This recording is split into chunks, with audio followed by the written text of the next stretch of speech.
Hi, how you doing? This is Jose David, marriage counselor, and today we'll be talking about the book 90 Day Guide to Save Your Marriage by PhDS Publishing.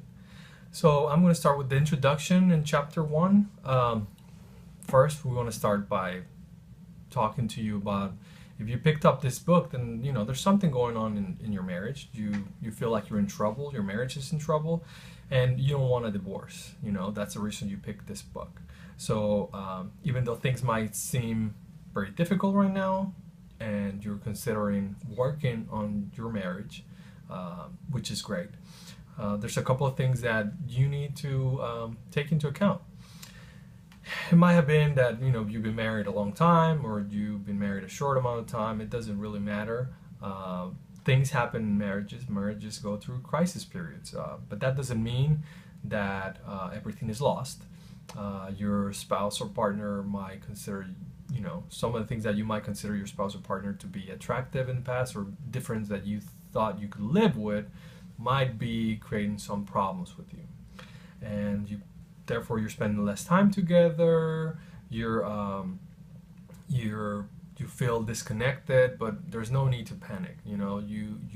This will guide you. This will give you a good starting point to start working on it. So there are three types of troubled marriages, and number one is we're unhappy, but we're willing to work on marriage. Okay, that means that there's something going on with both of you. You guys are aware of it, but you're willing to put the work that needs to be done to change the situation. Okay,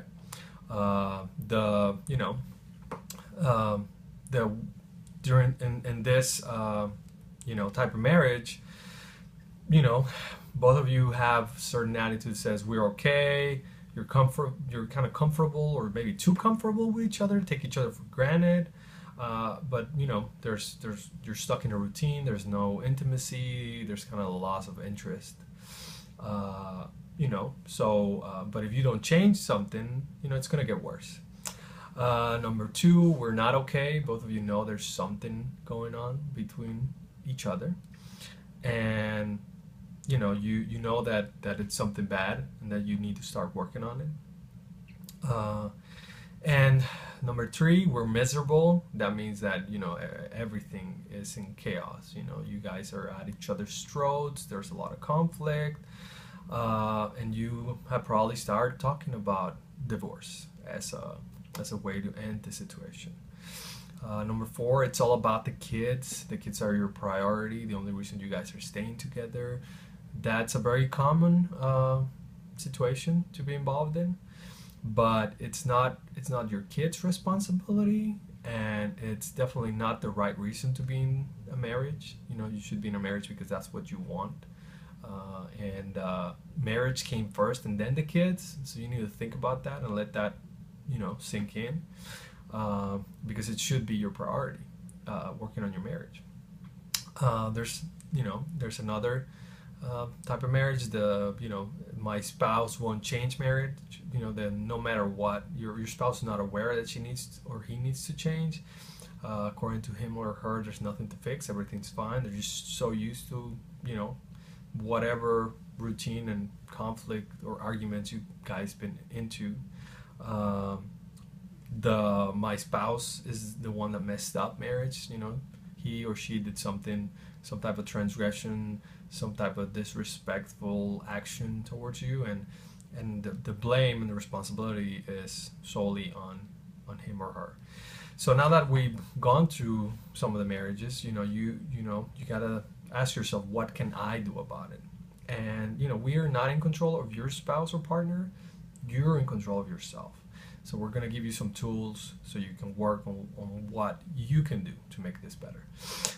So this 90-day program is designed with very specific steps that you need to follow if you want to have a chance to make your marriage work. So we're going to go into chapter 1, which is rebuilding your relationship foundation. That's very important. There's something that's missing with your relationship right now, but hopefully you guys had a good foundation before the crisis ensued. So it's try to go back and rebuild that foundation. Try to go back and kind of start over again. And a lot of times it's kind of, erasing a lot of the things that you hold grudges over. And, the foundation for your marriage should be affection and friendship. But, that's probably not where you're at right now. So you need to work on ways and things to get back at that process. There's just a lot of very negative situations going on. And,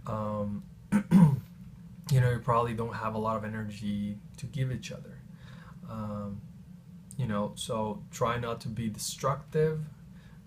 You probably have already engaged in some destructive behavior. One of the tools that we are going to try to give you is that, try to put all conflicts and all arguments to the side.